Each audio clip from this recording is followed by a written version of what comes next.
My life was pretty run-of-the-mill, at least until little Landry's accident. He was my little brother, you see, and named Little Landry on account of being the little one of us two Landry brothers. And we were named Landry on account of being our Papa Landry's sons. Being the big brother, I had to look out for little Landry. We'd walk to school together. We'd go to the store together. We'd play games and watch movies together. Papa told us that we Landrys ought to stick together no matter what. And so we did. But I made a big mistake, the kind that no big brother ought to make. We were playing chase, little Landry and me, but too close to the road. He was just 6 then, and I was 11, so he didn't know any better. When I was it, he was running away from me and ran onto the road.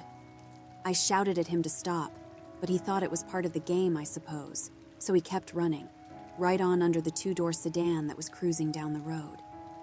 It's hard to remember much of what happened right after that.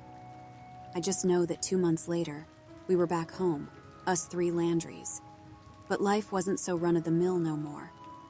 Little Landry couldn't do much of anything no more. The doctors said he had broken his neck, broken his face, and cracked his cranium, and that it was a miracle he was alive. But they also said he might not really be alive at all. Just sort of there, if you take my meaning. They told Papa Landry that he ought to put little Landry down, with medicine. Papa Landry nearly got arrested then, because he was so mad that the doctors told him such a thing. Anywho, we brought little Landry home with us, because us Landrys ought to stick together no matter what. But he wasn't right no more. His eyes were open all the time, but it was just whites there, like the parts of the eyes you see with were rolled up into his head and wouldn't come back out. His mouth was open too, in some kind of a lopsided, spread-too-far smile, like a clown gone drunk or something of the like. And the cuts and stitches from his accident had all kinds of lines and cracks running along his face that were all kinds of wrong. He just laid there in his bed, all day and all night, looking all creepy-like, not moving or speaking or anything, like he was dead. But he wasn't dead, because he still breathed. It was this sickly sort of crackling sound. And he ate, though you had to move his mouth for him. And he shit, though you had to clean his ass for him. Matter of fact, I had to drop out of school on account of little Landry needing someone to feed him and clean him. Papa said he had to work a lot so we could keep the house and afford little Landry's needs. So for most of the day, it was just me and little Landry at home. That was when I started to lose my marbles a bit. I'd sit next to little Landry, day in and day out, taking care of him, feeding him, cleaning his piss and shit, and even reading books out loud in case he could hear, or watching TV loud enough in the other room that he could listen. All the while, he'd just stare at me with those blank whites of his eyes, and smile at me with that nasty, crooked, cracked at the edges smile. I swear, I started seeing that face in my dreams. Sometimes I'd wake up in the middle of the night and feel like I could still see little Landry's nasty mug hanging right over me. It was like when you look at a bright light, and then look away, and the bright light is still there, but sort of fading. Little Landry's nasty mug was there, hanging over me, but fading, like he'd been there a moment before or some such. But that was nonsense, because little Landry never moved. He just laid there in his room, staring at me any time I was around, making that nasty crackling sound with his breathing. Which is why it was so peculiar and downright unsettling that day when Papa Landry found that one note. He got home, thumping in through the front door and slamming it shut behind him, and before I could even get up and go say hello, he called out to me. "Landry!" he shouted down the hall. "Get over here!" I walked over right quick and said hello. Papa didn't answer, though. He was staring down at a little sticky note, like the ones you see at the grocery store for school. It was smudged and old, like it had been left for years in some attic, and on the wall, a glittery white patch stuck out from the rest of the dirty wall, where I suppose Papa had grabbed the note from.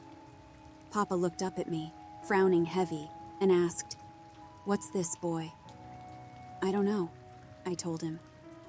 Papa had a way of crinkling his forehead when he was getting mad, and when I said, "I don't know," he started crinkling his forehead in that way, so I knew I had to watch my step. "I don't know what's got into you, boy, but no more of this nonsense," Papa rumbled. "Yes, Papa, "Sorry, Papa," I said politely. Papa shoved the note into his pocket, then thumped down the hall to his room. He didn't even look in on little Landry. He rarely had done after the first few months. I hadn't put up any note, that was for sure. What did the note say? Why was Papa mad about it? I thought hard on that as I went about my day, and I even checked the trash cans in case Papa had tossed the note. I had no luck on either count, so I figured I'd let it lie. I went back to little Landry's room to get on with my usual thing. There was a book about animals I'd been reading, so I got back to that, reading out loud in case little Landry could hear it. But before long, I noticed the damnedest thing. Others might not have noticed it, but I could have sworn by it, seeing as I spent so much time with little Landry. Little Landry was smiling bigger than ever. That torn and crooked smile of his stretched and curled farther than it had earlier, even that same day. And his crackling breathing was a little louder than usual. I'll be damned if it didn't creep me right out. Especially because his damn eyes hadn't changed a bit. They were still the same blank whites as always. I called Papa over to take a look. He was irate over me bothering him, and said it was nonsense and wouldn't get up from his armchair. I got a bit upset at that and called him out over him not checking in on little Landry much. After that, Papa agreed to come see, though he didn't look pleased about it. When he entered the room, little Landry was laying there, same as always, but with that extra wide smile. "See?" I said to Papa. I felt that Papa had gone a little pale, but all he said was, "He's the same as always." I glanced back at little Landry then, and I swear the extra wide smile settled back into the normal one. "Did you see that?" I said to Papa. Papa's forehead was crinkling. He looked at me, all pale and all wide-eyed. "I didn't see nothing," he grumbled. Then he stomped out of the room. And he didn't stop there. Hell, he stomped right out of the front door. That was the last time I saw Papa. It was just little Landry and me after that, which was a problem on account of me not being able to afford little Landry's needs. I got some advice on that from Lori, our neighbor, who told me I ought to write the government for help, since now little Landry and me were orphans. I had no better idea as to what to do, so I went ahead and took her advice. A few days later, I saw the mailman come round and drop a letter into our mailbox. Hoping it was the government offering to help, I was quick to head out the front door. Lori happened to be there, out for a walk. I smiled and waved to her as I got to the mailbox. Then I pulled out the letter and saw that it was in fact from the government. Just as I ran my finger under its lip to open it up, Lori spoke to me. "Oh," she said, "your father's back, son. That's good." What an odd question, I thought to myself. With a frown, I replied, "No, ma'am." Lori sighed and said, "Oh, sorry, hun. Just assumed that's who was in your kitchen." She waved an apology and continued along the sidewalk. Confused, I spun round and I damn near fell over. I saw the outline of a person in the kitchen behind the mesh curtain, but nobody was home except little Landry and me. Bewildered, I dashed back inside and went straight there. But there was nobody there. The kitchen was the same as always, except for a small yellow note on the wall. I snatched it, leaving a white patch that stood out from the rest of the dusty wall. I looked down, squinting as the paper crackled, and saw big words splayed across the faded yellow of the paper. "Don't." Now that made no sense to me, and it sure as hell didn't answer for why I had seen a figure standing in the kitchen. Nearly wetting myself, I started creeping round the house, expecting to find someone standing around. The floorboards creaked something fierce as I went along, making me even more uneasy. There was nobody in the house, at least not the parts of the house other than little Landry's room. I had almost hoped I'd find some robber or some such in Papa's bedroom, but there was no one, leaving only little Landry's room for me to check. I was shaking as I crept toward his doorway. I'd gone in and out of that room dozens of times each day for as long as I could remember, but in that moment I was so scared I almost froze in place. After a long moment, I got to the edge of the doorway, and I tilted my head past it, peeking into the room.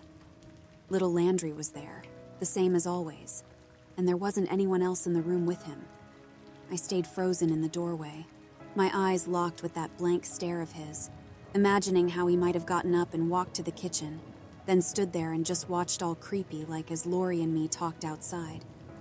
But that made no sense. Little Landry never moved.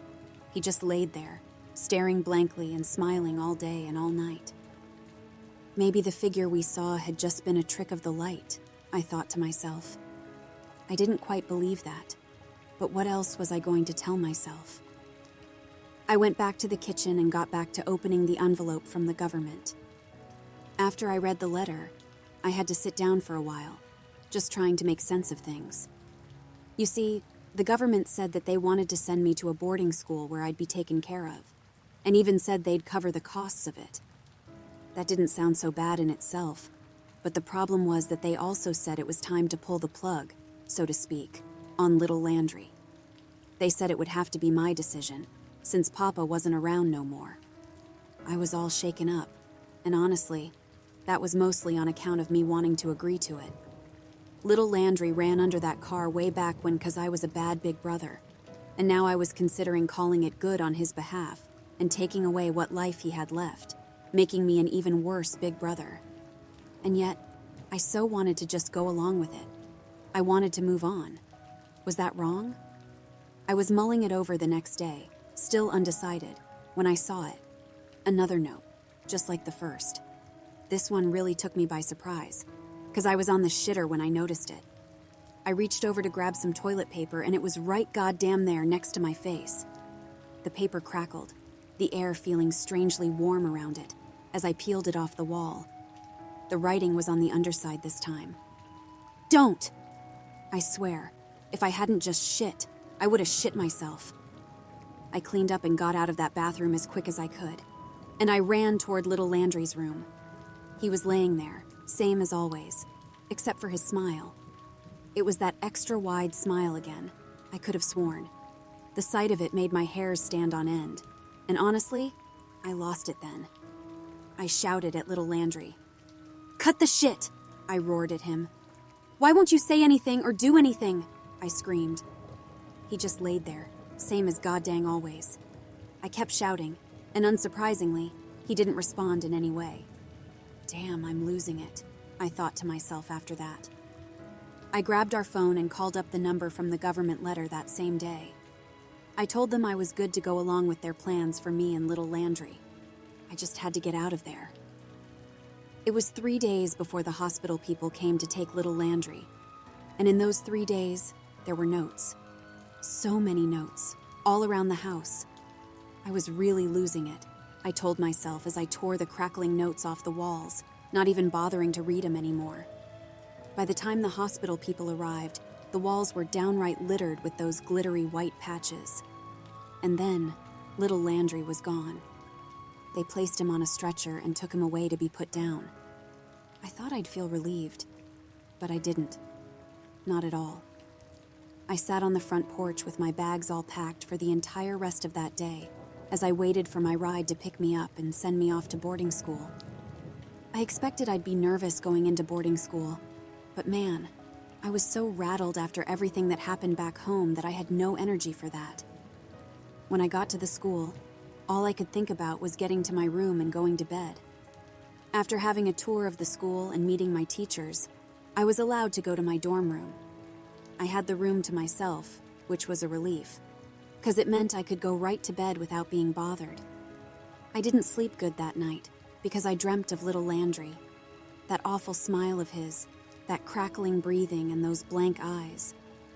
At one point I woke up, and there he was again, that fading image of him, as though he were slouched over top of me just a moment past. I sat up and rubbed my eyes, my room dimly lit by the lamp at my bedside. And then I saw it. My bones just sort of melted as I stared across my room, at the wall opposite my bed. A small, pale yellow note. I nearly choked on my fear as I inched off my bed. I tiptoed toward the note, feeling all woozy. I peeled the paper off the wall, leaving a patch that was less obvious than the ones back home, but still there. I held the note up to my eyes real close since it was tough to see in the gloom. "Bad brother," it said. Frozen in a carnal sort of terror, I lowered the note as I struggled for air. And then I noticed something on account of the dormitory wall being a lot cleaner than the walls back home. The white patch looked sort of odd. I leaned in close, real close, bringing myself right level with the patch. And I saw that the patch wasn't really a patch. It was more of a hole in the wall. And the white that bulged from the opening had an outward curve to it, and glistened a little in the light, like the white of an eye. And then I heard it, even though the paper was perfectly still in my hand. Crackling, breathing.